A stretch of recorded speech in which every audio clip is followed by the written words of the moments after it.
Leo hii wengine walilala jana na wakupata nafasi ya kuamka, na sisi hapa wenye dhambi kwa kupitia huruma yake ametufungulia.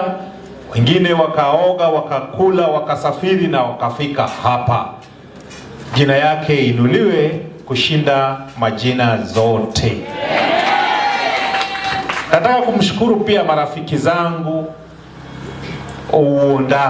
Ni siku ya kukongratulate mtumishi wa Mungu na kuhimiza yeye. Nikubalie moderator nitumie kitabu ya Joshua hiyo moja. Ilisomwa kuanzia tisha, lakini mimi nimeisoma mara atashinda. Guest of honor, tumia hii kitabu kama ngao yako. Usipogeuka left ama right, utumie sheria za kanisa na za Musa na za Biblia, utakuwa mshindi throughout. Nakumbuka huyo Joshua tu, kuna wakati alienda kwa vita na jua ingefaa itue. Sinisema Kiswahili si mtomo yetu. Yeah? Alipoona giza itaingia atashindwa, aliangalia juu, akaambia Mungu, tafadhali wacha jua isimame. Biblia inatuambia jua ilisimama na alishinda hiyo vita. Sisi wote watu wa Mungu, kila mara katika familia, katika kazi, katika safari gani, katika biashara, iwe ni watoto, iwe ni mume, iwe ni mke, ukiona vitu haziendi sawa, uliza Mungu, jua ifanye nini? Isimame. Ikiwa kwa ndoa, miujiza ya kwanza mwana wa Mungu alifanya nukugeuza maji iwe nini? Divai. Unajua apisho ni apisho. Mimi ni Mkatholiki. Kuna wenye wameitwa wawe katika sinagogi, si ndio? Kuna wenye ndoa. Kuna watu tofauti. Ndoa kuna maana yake. Mimi si mhubiri, lakini nimesoma theolojia. Kuna maana ya ile miujiza ya kwanza.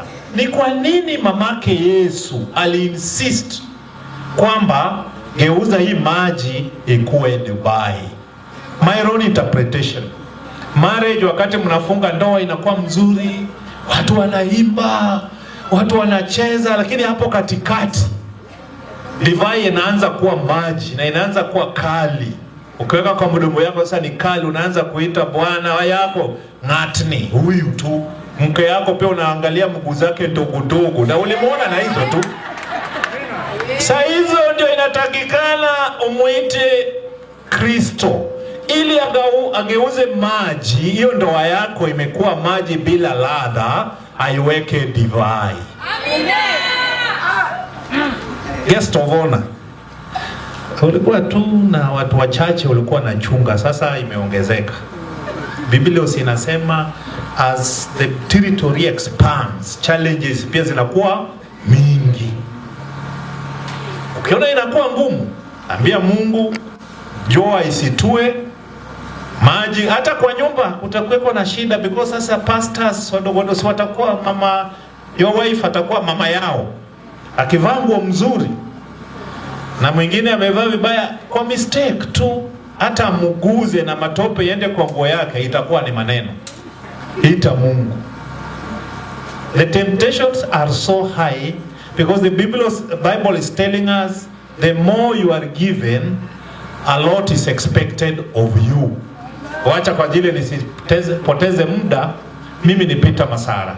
Nilizaliwa hapa Uruba, Migori, nikawa counselor, nilienda Migori Boys na Elon. Naona hata Elon tukae tutengeneza alumni, wale wamefanya kazi ya uongozi, wale waenda na wewe namna gani uniende ni wafanyie kazi kama governor watatu wa Migori. Nitakuja siku nyingine, leo sisi chini mkubaliane, si ni kweli? Sasa next time mkuuliza Masara ni nani, si mtasema na mnamjua. Watu wa Bande kwa hospitali nilishawajengea choo. Leo nimeleta pesa kujenga choo ya pale soko, pia kuna choo. Saizi na